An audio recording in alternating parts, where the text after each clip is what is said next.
Olá, tudo bem? Seja bem-vindo novamente. Quando a quarentena começou, eu brinquei que nós faríamos o papel de blogueirinhos gravando vídeos, e eu confesso que na ocasião eu imaginei que nós faríamos só um vídeo cada preletor, e aí ao final de tudo isso já teria acabado essa história de isolamento, de quarentena, mas cá estamos. O Grupo Espírita Reviver reinicia hoje o seu ciclo digital de preleções, e eu mesmo que um pouco a contragosto, afinal não vejo a hora dessa história acabar e a gente poder voltar a se reunir normalmente lá na rua Nicota Baie. Mesmo assim eu fico feliz com esse vídeo, com mais essa oportunidade de estudo e também por essa conexão que você permite que seja estabelecida entre nós. Grata. Se por acaso a nossa vida fosse um livro, na capa, próximo ao título, o nome que apareceria seria o seu. Você é o autor das suas histórias. Você desenrola as páginas do seu livro de uma maneira quase literal, porque além de autor, você também é o personagem principal. Então, nesse sentido, nós já tivemos histórias de ação, de aventura, alguns dramas, algumas comédias, românticas inclusive. E a impressão que eu tenho é que esse momento que a gente vive atualmente se assemelha muito àquelas cenas típicas de fim de saga, sabe? Que você jura que a história vai acabar, mas lá no fundo fica com aquela sensação de que outras histórias virão. É mais ou menos isso. É uma transição de uma história para outra com o mesmo pano de fundo.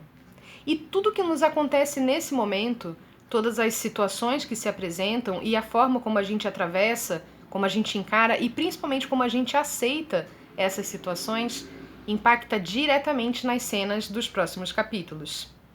A gente invariavelmente se projeta para o futuro e é possível que nesse momento a gente esteja se projetando para o dia em que a pandemia passar ou para o dia em que a quarentena acabar. Mas o fato é que agora, nesse momento, nesse exato instante, tem muita coisa acontecendo. Muita coisa.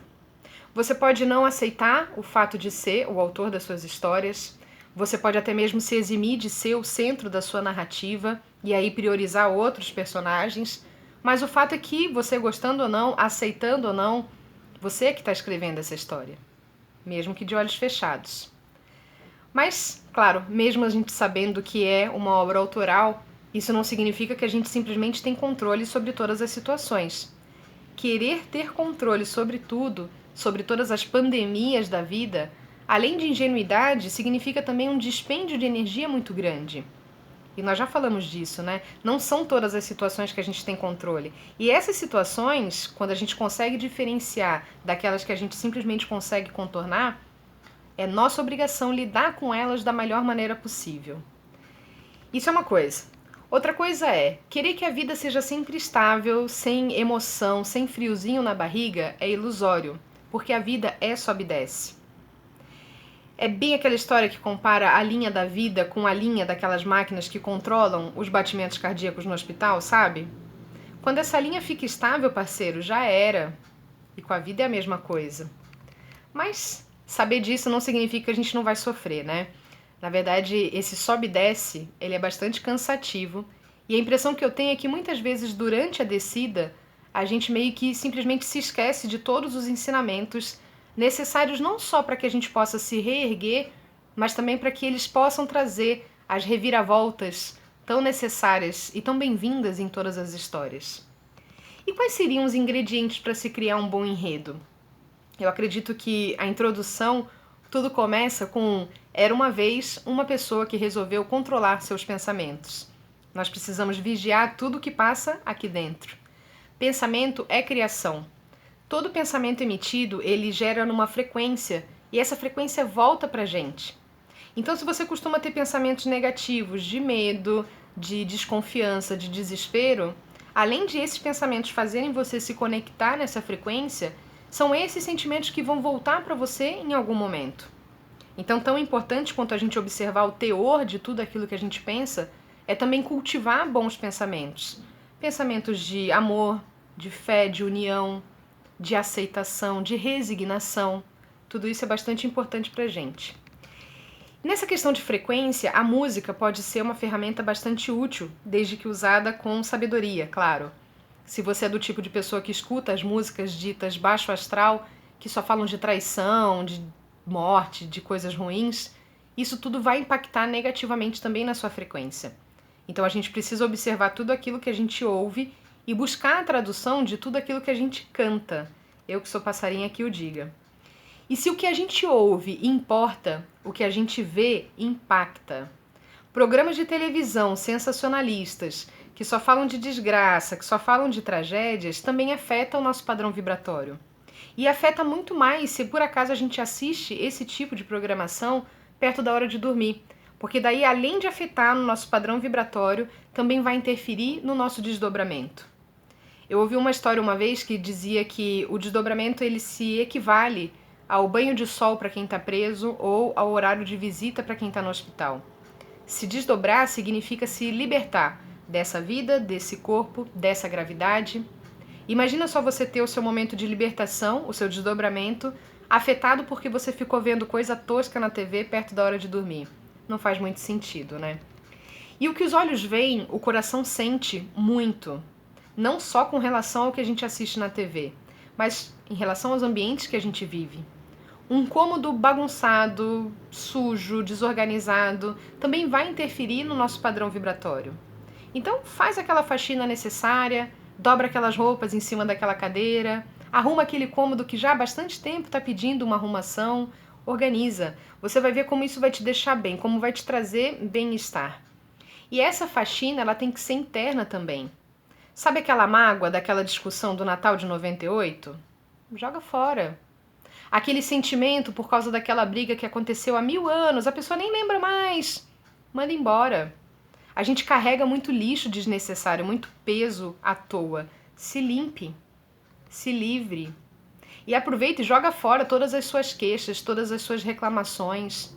E nesse sentido, adota um novo procedimento de vida. Troque uma reclamação por um agradecimento. Você já agradeceu hoje? A gratidão é uma ferramenta maravilhosa, é uma frequência linda.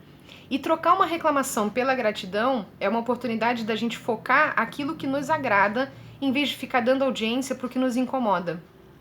E a gente precisa agradecer por tudo, por quem nós somos, pelas coisas que nós temos, e agradecer até pelas situações que a gente reclama, porque essas situações, muitas vezes, são quem nos tiram das nossas zonas de conforto. E essa zona de conforto, muitas vezes, nem confortável é.